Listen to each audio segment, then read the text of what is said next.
Müslüman semineri vardı o zaman. Sonra hocaydı seminerde. Kop yaşamadı. Baba bölgende 6 yaşındaydım.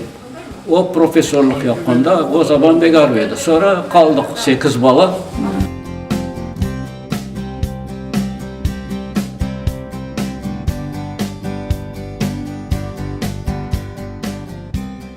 Biz Kırım'dan çıktıktan sonra Kazan'da tuğlu aşk kaldı. Anam, babam, kız kardeşim gözleri dolu yaş kaldı.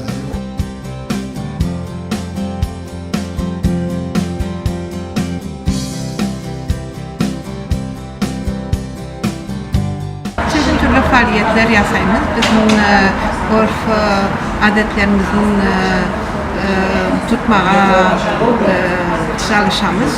Pek çok gençler var bu süreçte, gençlerin toplamağa karayımız.